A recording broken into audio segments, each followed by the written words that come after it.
succession. The latter tranches directly relate to Elon Musk's participation in succession planning and the successful implementation of that succession planning. You started this conversation by saying there isn't anyone like Elon Musk.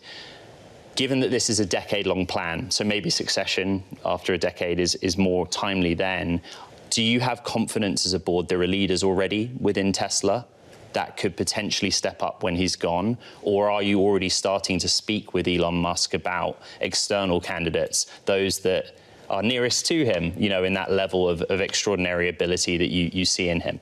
Yeah, so clearly succession planning is a very important responsibility for the board, and we take that responsibility very seriously. I meet with investors all the time, and I will say it's probably my #1 question that I get in terms of consistency of feedback from investors around succession planning.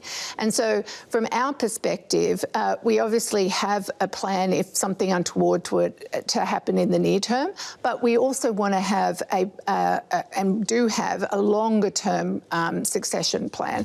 Now, this plan, this compensation plan is a 10-year plan. Elon will be 64 or close to 65 by the time this plan completes.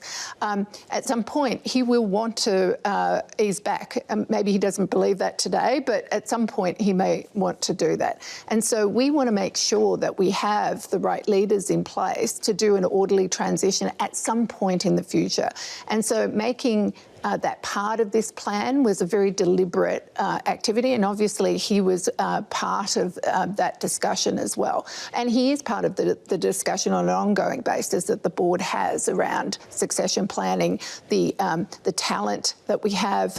We have extraordinary talent inside of Tesla across many facets of the company. And so making sure that we're continuing to develop those leaders, but also bringing in talent.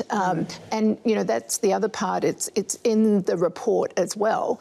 And that Elon is a talent magnet, particularly on the engineering side, that we have extraordinary depth in the AI space, in the engineering space, in the manufacturing space, and largely because he works with them day in and day out. And so that's one of the unique aspects to this. And also one of the unique aspects to the plan is to make sure that we have that visible succession plan as we near the end of this decade-long compensation package. Robyn, what you just said was really interesting, the fact that there is a plan in place if something untoward would happen.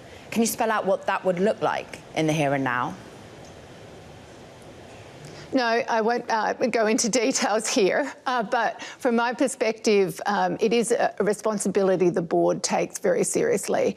And, you know, Elon has participated in that. We have leaders in geographies that run large portions of the organisation. We have a really extensive executive team. And as I said before, Elon works very closely. He's a hands-on leader, both in the engineering spaces, but also across the board from an operational perspective as well.